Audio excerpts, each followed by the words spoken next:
Hey, my name's Izzy, this is Rolling Virtual Cards, back at it again with another Magic the Gathering video. I'm going to continue the last two videos that came out, talking about the Doctor Who cards. We're on to the black cards now. So let's start with Dalek Drone, or Dalek Drone. Is it Dalek or Dalek? One of the two. I'm going to go Dalek. Dalek Drone is 3 and 2 black for a artifact creature, or for a 3/3 artifact creature Dalek with flying and menace. Exterminate. When Dalek Drone enters the battlefield, destroy target creature and opponent controls, that player loses 3 life. Elevate. Let's see. A 5-drop that pops a creature. Is that good? You gotta think. So, a 5-drop that kills a creature, you're getting a 3/3 with flying and menace, so it's gonna be able to hit people. I'm gonna sit here.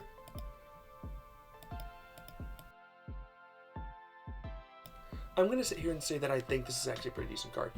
5 for a 3/3 flying menace means you're gonna hit people. On top of that, the ability to pop a creature an opponent controls and have that player lose 3 life, it's pretty interesting. Any deck that's running ETBs, this is a great ETB to pop things. Very similar to the Black Golem cycle, of the Golem cycles, the one that ETBs and you pop it and I think you gain life equal to their CMC or something like that, or their toughness. This one's going to deal 3 damage to their opponent. So with a nice, any deck that's flickering or blinking, you're going to be able to pop stuff, have them lose life. If you can infinitely blink it, and they have a lot of tokens, that could be cool. Other than that, hard casting a 5-drop, allowing you to hit stuff. Any deck that's running stuff that triggers on combat damage is going to like this for Commander. Here's my cat, guys. In any deck that enjoys the concept of control will probably like this. This is a pretty good control piece at 5. Cheating it out is great because you still get that ETB no matter what. If you're making clones, you'll get good. I'm gonna continue streaming the video. Yeah. So I'm gonna say this is a pretty good card. I'd run this in decks as long as I can probably abuse its ETB or have a reason to attack people. Here's another Dalek, Dalek Squadron, 2 and a black for a 3/3 artifact creature Dalek with menace and myriad. Okay, this one's less good. I wouldn't run it. I mean, 3 for a 3/3 with menace and myriad, that's not a bad price. It's also an artifact creature. If you're running stuff that likes ETBs of artifacts, this is gonna be useful because this is gonna have myriad. So every time it attacks, you're gonna get 2 more artifacts entering the battlefield. So any deck that likes artifacts entering the battlefield or leaving the battlefield, because exiling is still leaving, you'll get something out of it. That's where I would put this. I would put this in, if not a Dalek deck, because there is that Dalek Precon where all the Daleks come from. I love its find the Doctor, seek, locate, destroy. Yeah, I love the Daleks. I think they're cool. Any artifact deck that cares about ETBs, this is going to be useful for you. Unfortunately, they leave at the end of combat, so you won't be able to abuse that as much as you might want to. Unless you have instant speed stuff. Death in Heaven. This is a 3 and a black for a 3-part saga. Chapter 1 and 2, target player mills 2 cards, then exiles their graveyard. Chapter 3, put all creature cards exiled with Death in Heaven onto the battlefield face down under your control. They're 2/2 Cyberman artifact creatures. Target player mills 2 cards, then exiles their graveyard. Put all cards exiled with Death in Heaven onto the battlefield face down under your control. Yeah, this card's gross. Straight up, if you're running a mill deck, this is a payoff. I've got a mill deck, I want this card. Okay, the Death in Heaven is going to allow you to mill someone twice, which isn't the great part. The best part is if you've milled like half their library, sometimes you just fizzle. You can't do much, your commander's getting countered. If Death in Heaven sticks, you're going to be able to use that last chapter Put all creature cards exiled with Death and Haven onto the battlefield, face down under your control. So as long as you know you have this card in your deck, you're targeting. Take my Scorpion God deck. That's the one I would put this deck card in. You're already trying to mill the opponent with the most creatures. If you then Death and Heaven, continue milling them for the 4. And actually no, then exile the graveyard. So you're gonna want to hit 2 people. That guy and that guy. The 2 opponents with the most creatures. Then chapter 3 hits, you get like 10 2/2s from both of them. That's like 22 2s. That's going to be a nice 40 damage on board. Great blockers, great attackers. This is a great card. I'm straight up. If you're running a mill deck, run this card. It's the only time I'd actually run it. I think otherwise it's not the greatest.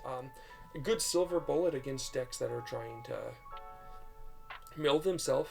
So, but I don't tend to like to run silver bullets because number 1, half the time they don't do anything, and number 2, it feels like you're targeting people. It's like, oh, why do you run this card? To stop the graveyard deck. It's like, well, couldn't you just run cards that interact with everything?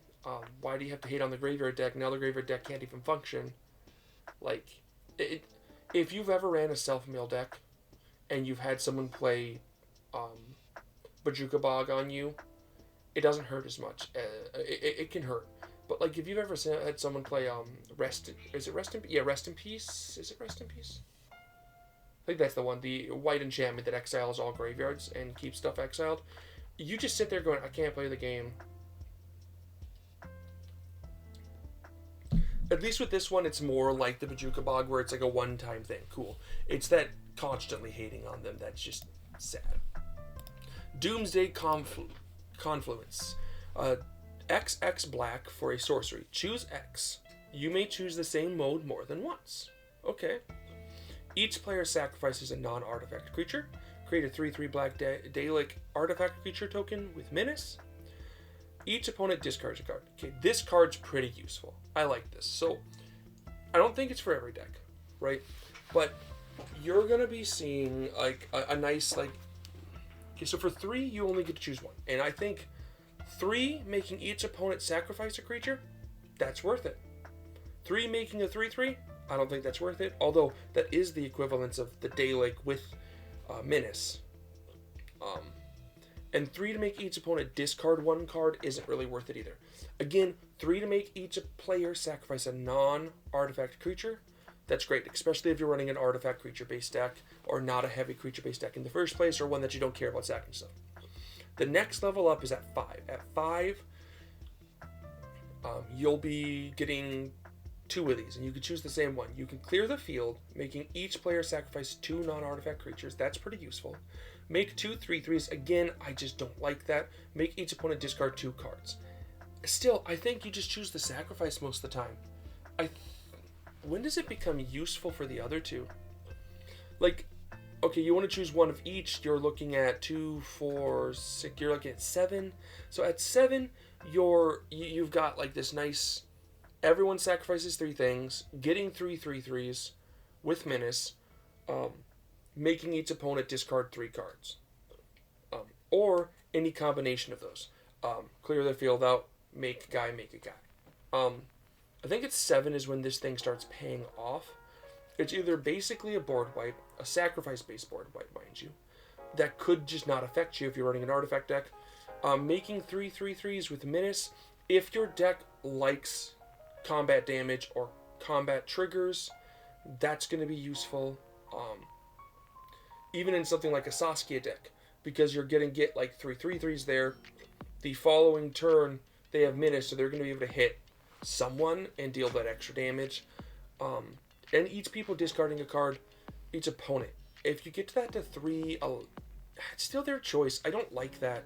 If it was they discarded at random, cool. But being able to choose, you're probably helping one of the persons out. I think this is like a mixed bag. I mean, like if you have infinite mana and you can cast this card, yeah, okay, cool. Then you're great. Infinite mana with this means you can have everyone sacrifice all their creatures, make your opponents have no cards in hand, and make infinite 3/3s. That's useful. So this as an infinite outlet for mana and like an intermediate field of play where this is your win con. You didn't want to do some other win con.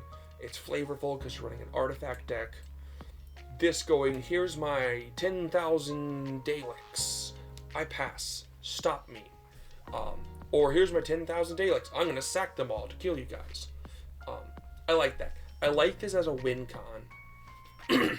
That can also be used as a board wipe if necessary.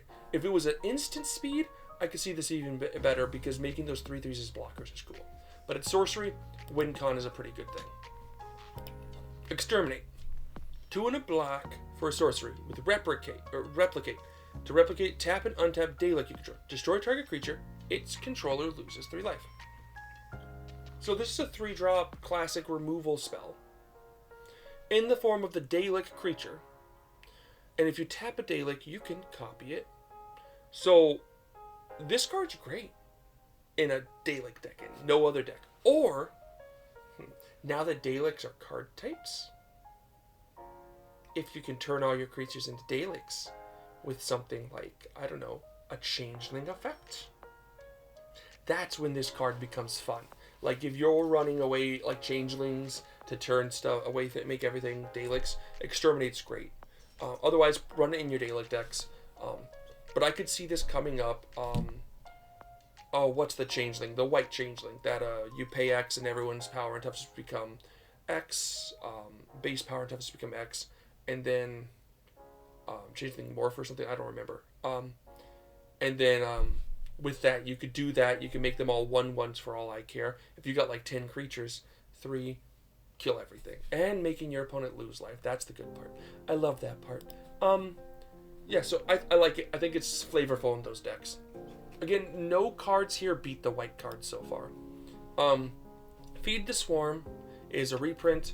1 in the black for sorcery. Destroy target creature or enchantment and opponent controls. You lose life equal to that permanent's mono value. This is ran in in black decks that don't have access to other colors to blow up enchantments. So like black-blue decks usually run Feed the Swarm as a way to get rid of enchantments that you can't deal with. Maybe even black-red decks, because red doesn't... Yeah, so black, red, blue decks. Green and white have ways to deal with enchantments. It's good. I love the art. What's the, what's it say?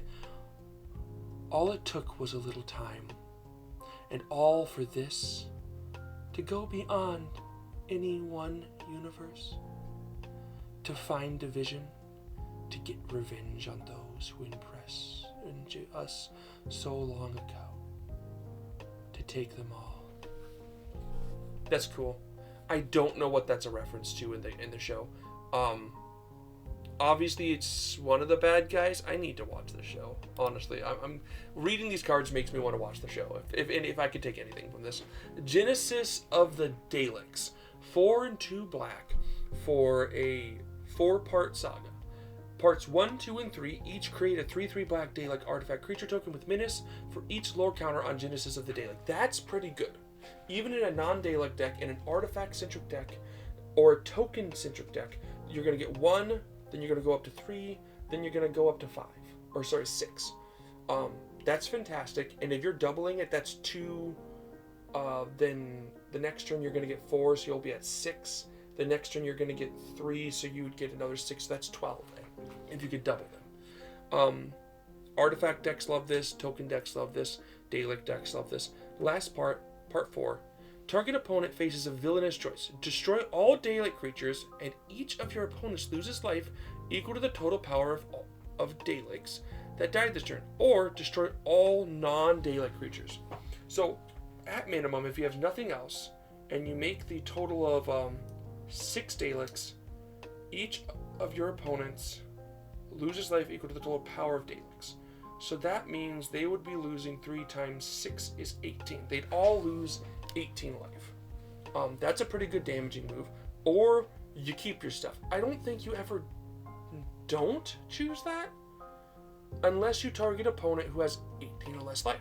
If you double the creatures and you have 12 tokens at the end of this, that's going to allow you to have a really nice... that's going to let you have a really nice... what's it called? So 12 would be 12 times 3 would be 36. So yeah, if you can run this in a token doubler deck, that last part will make them let you keep them. And then they lose all their creatures. And then you have 36 damage on board and you can start hitting people. Yeah, this card's great. Artifact decks, token decks, play it. Obviously put it in the daylight. Keep it in the daylight deck. Snuff Out. I love the look of this card. Snuff Out is a card that needed reprinting. Hasn't been reprinted since the dual decks. I love the fact that we got a print. Excuse me. I love the fact that we got a reprint of it. Snuff Out is 3 in a black for an instant. If you control a swamp, you may pay 4 life rather than pay this spell's mana cost. Destroy target non-black creature. It can't be regenerated. This is a great thing. Anything that says cast for free, for 0 mana, I should say, is great. 4 life, who cares? The thing's dead. It was in my way. Run this. If this card starts becoming affordable, right now it's around $5, which is great. It used to be $10, as you can see on this list. And that $10 is probably dropped because of this reprint. So this is a great. I love the look. They want to kill us, said Steadfast. No, they want to help us. Killing you is just a side effect, replied the doctor. I love that. Classic sci-fi. Such a great card. Okay, the Toy Maker's Trap. 2 in a black for an enchantment. At the beginning of your upkeep, secretly choose a number between 1 and 5. That hasn't been chosen. Okay. If you do, an opponent guesses which number you chose. Then you reveal the number you chose. If they guessed wrong, they lose life equal to the number they guessed, and you draw a card. If they guess right, sacrifice the Toy Maker's Trap. This card sucks. It sucks. This card's trash. It is funny as heck, but it is trash. You have a 1 in 5 chance of them just guessing it right and nothing happening. And then you wasted 3 mana. On the other hand, the upside is like the upside is like if you choose 5 and they go, I don't want to lose 4 or 5 life, I'm going to choose 1, and they only lose 1 life, and you draw a card. Like, there's better cards that do the same exact thing. I get it. It's interesting. It's definitely probably lore-based. It's not a good card. Don't run this random crap. This is how it ends. 3 in a black for an instant. Target creature's owner shuffles it into their library, then faces a villainous choice. They lose 5 life, or they shuffle another creature they own into their library. Okay, so this basically reads, shuffle a target creature into an opponent's library, they lose 5 life. I don't think they're going to choose to shuffle another creature back into their library. That's just really harsh. Excuse me. I do not like that this is black. Tucking stuff used to be totally white and only white. So I don't like the flavor loss there. It's a Weeping Angel. I love Weeping Angels, and it looks like Weeping Angels are trying to like either end the world or just make people forget about you. And if you put it back in the library, you have forgotten about them. You don't know the cards in your library. When you're playing a tutor card, it's you remembering what could be in your library and finding it, taking your time to find that card. But you don't, like, your library is your mind. That's why milling is like destroying your mind. Forgetting things is putting it into your graveyard. So actually, it's not even forgetting. There's a gravestone here for someone with the same name as me. It's so unique. I wonder where the flavor's coming from here. Maybe it's a flavor loss in the long run. I'm not 100% sure how Weeping Angels work. I know they like instantly kill you or cease your existence. I should do some lore searching. Either way, a 4-drop to tuck something and make them lose 5. There's better cards you could be running to remove stuff. I guess you can hit indestructible things. It's okay. I wouldn't run it really. Time Reaper. Love the art on this. This thing's terrifying. Time Reaper is 3 and 2 black for a 4/4 alien horror with flying and haste. Okay. Consume Anomaly. Whenever Time Reaper deals combat damage to a player, put target face-up card they own in exile on the bottom of their library. If you do, you gain 3 life. Oh, okay. This is meant to combat the suspend cards. It's not good. It's only good against specific decks. If you are exiling their cards, you almost normally always want to keep them there. 5 for a 4/4 that can hit them right away is okay, but I would avoid this. I don't really like it in most things. Whatever precon it's in, I would replace. Does it tell us or no? No, it doesn't. I would replace it out. I don't like it. Vashta Narada. 2 and a black for a 1/1 creature alien horror with indestructible and shadow. Morbid. At the beginning of each end step, if a creature died this turn, put a 1/1 counter on Vashta Narada. Hey, who turned out the lights? Okay. So, like, it's the shadow there. That's the creature. The other thing, I think, is just the thing being attacked. So, indestructible 1/1 with shadow is great. That's hard to get rid of. Coming down turn 2 or 3, depending on ramp, that means you're going to really hit this nice stride of 1/1 counters being placed on it as long as creatures are dying. So as long as you're sacking stuff or killing your opponent's stuff, you can make this in one rotation by your next turn. The next time you attack, you could technically get it 1, 3, which is 4, and then on your turn 5. So you could technically make it a 6/6 who can't be blocked. Now, it can't block stuff with no shadow, but I think in a 1/1 counter deck or in a control deck, this is a great way to just slowly gain advantage with a big beater. If you're running a sack deck or a control deck, I would run this. Otherwise, I'd avoid it because you do need those sack outlets. You do need those removals. There's very few black cards this go around. Okay, that's fair. 2 last black cards, and this is the only Doctor Companion in black, which is very liked by a lot of people because adding black to your deck is useful, especially in CDH. So, Vizlor Turloff. 3 and a black for a 2/5 legendary creature rogue. Deal with the Black Garden. When Vizlor Turloff enters the battlefield, you may have an opponent gain control of it. You may, mind you. If you do, it's goaded for as long as they control it, forcing them to constantly attack. At the beginning of your end step, draw a card. Then, you lose life equal to the number of cards in your hand. Okay, I see. So, the way this is going to work is normally, if you ignore the deal with the Black Garden, the way this works is that you're going to play Vizlor, keep it on your side of the field, and then draw a card at the beginning of your end step. You're going to lose card life equal to the number of cards in your hand. Ooh, excuse me again. But you're not, so you're not going to want this in a control deck where you're going to lose too much life. Like if you got 5 cards and that's 5 life gone, that's a lot of life for drawing 1 card. I wouldn't like it there. But as long as you're playing your cards and you have 1 or 2 cards left in hand, you're only losing like 2 or 3 life. That's fine. The interesting about Vizlor is that when it enters the battlefield, you can hand it to an opponent. If you're running a deck that gives everyone like infinite hand size and you're drawing everyone up, you can hand it to an opponent who just goes, crap. I'm going to draw a card, but I'm going to lose 20 life.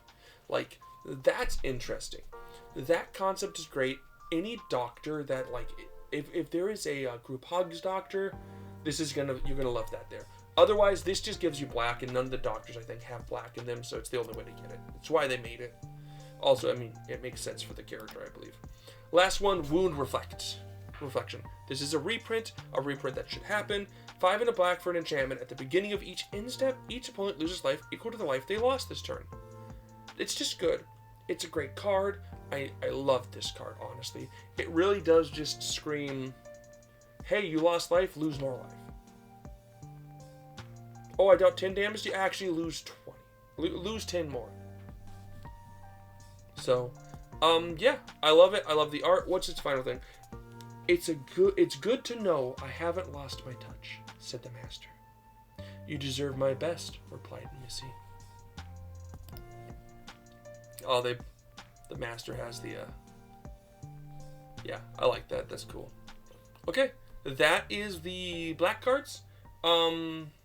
Everyone have a great day. Peace.